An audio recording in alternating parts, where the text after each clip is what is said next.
पटना बिहार एक राष्ट्र एक चुनाव पर प्रतिक्रिया देते हुए आरजेडी नेता तेजस्वी यादव ने कहा, हम एक राष्ट्र एक चुनाव के विचार पर यह कहना चाहेंगे कि जब इस पर कोई विधेयक लाया जाएगा तब हम संसद में अपनी स्थिति स्पष्ट करेंगे। हमारा यह भी मानना है कि यह एक असंवैधानिक कदम है जो लोकतंत्र की जड़ों को कमजोर करने का प्रयास है।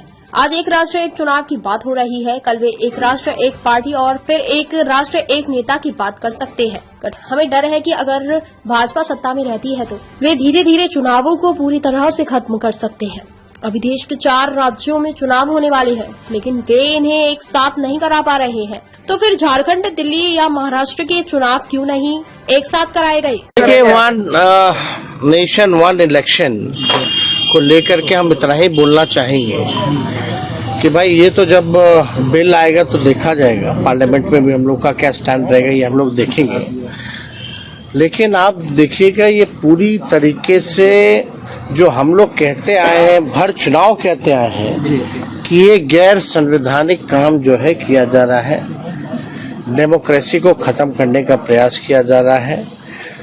आज वन नेशन वन इलेक्शन जो है वो ला रहे हैं, आगे बोलेंगे one election one nation one party, कल को बोलेंगे वन नेशन वन लीडर।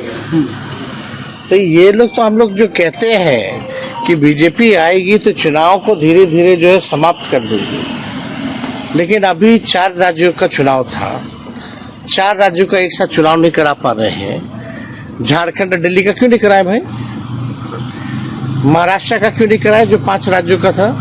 आप केवल जो है कश्मीर अपने सुटेबल जो हो उसी हिसाब से आप करते हैं। तो ये बात तो प्रमाणित हो गया है कि बीजेपी आएगी तो लोगों का वोटिंग राइट छीन लेगी, लोकतंत्र को खत्म कर देगी।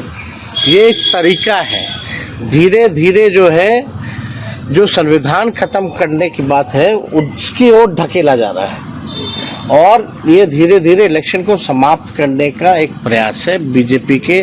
और